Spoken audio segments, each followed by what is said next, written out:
Oh, like iceberg. Gate pins ahead. There we go.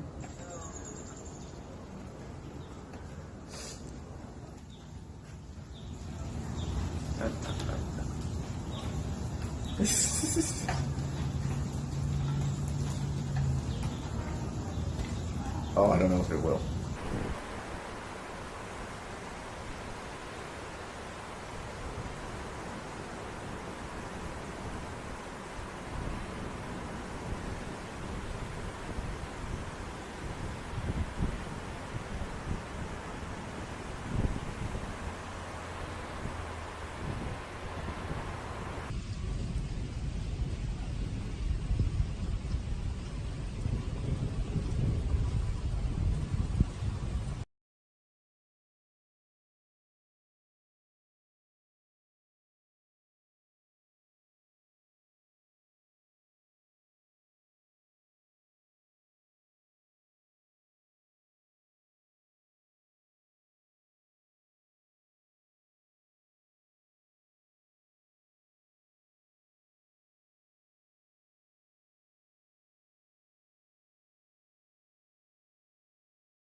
I can tell you that parts of Uptown are flooding that I haven't seen flood in my 46 years.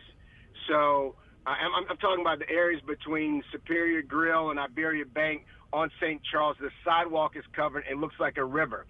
There's fire hydrants that you can only see the tops of. Now, these are areas that have never flooded before. I know the low-lying areas are flooding, and we expect that to happen. We're supposed to be trying to correct that, but now we've got areas that have never flooded before that are flooding. So I'm going to have a lot of questions. I'm going to want to know for a fact every single pump that was working, not working, when it was turned on. I will trust, but I will also verify.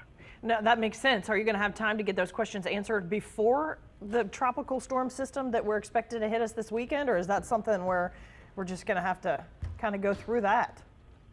Only God knows that. I don't know. Sure. I don't know. You made a great point, though. A lot of people have been telling us this morning the areas that they're seeing flood or where they live, they've never seen flood, not even in Katrina. And this is something we've heard over the past 2 years in several flooding incidents. And this is one of those things. How do people feel reassured living in New Orleans? You know, at the end of the day, we know the problem that we have, and we have to work to rectify that problem. It should not get worse before it gets better. Areas that have not flooded in decades should not begin to flood now. And we're going to have some serious questions for the Sewage and Water Board and DPW, just so we can understand why this is happening. There may be a rational, reasonable answer, but as it stands right now, I can't think of it. We understand. Jason Williams, council member at large, thank you so much for joining us this morning and touching base. Please stay safe out there and call us back if you have any more developments. And please just keep telling people who are listening, if you are home, if you're safe at home and your car is on dry ground, do not get out in this. Yeah, that's a great point. Thank you so much. It's just not safe, and it's not safe for everybody else as well.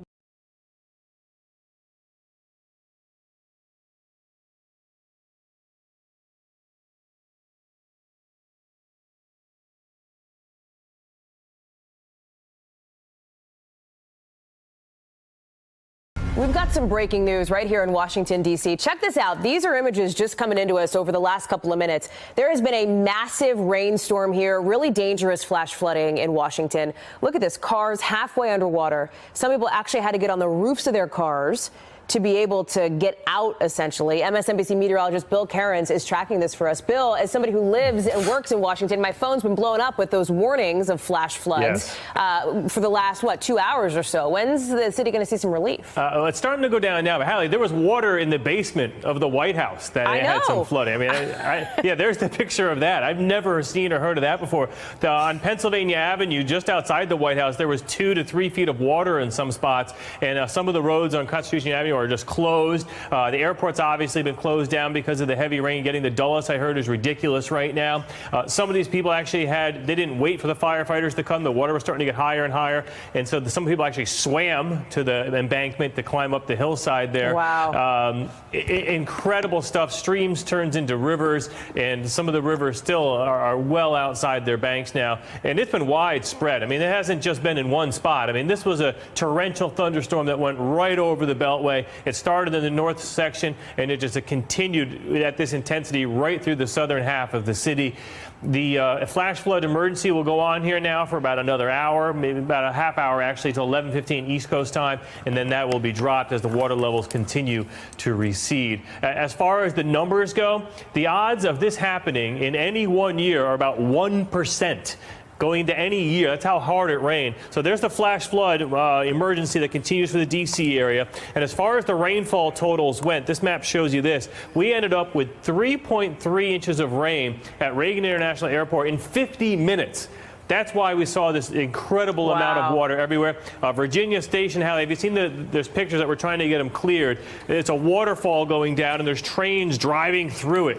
There's also some video out there that's pretty disturbing that we'll probably see sooner or later. We don't have it cleared yet, of a school bus driver with kids on it driving through a flooded stream. And so, yeah, there's going to be a lot more images and pictures that once we get clearance on them, we'll show them to you. A day that people won't forget in D.C. for a long time, one of the worst morning commutes ever. That is for sure. And a reminder, I think, worthy now, Bill, that if you see a flooded road ahead of you, don't take the chance. Don't drive through it.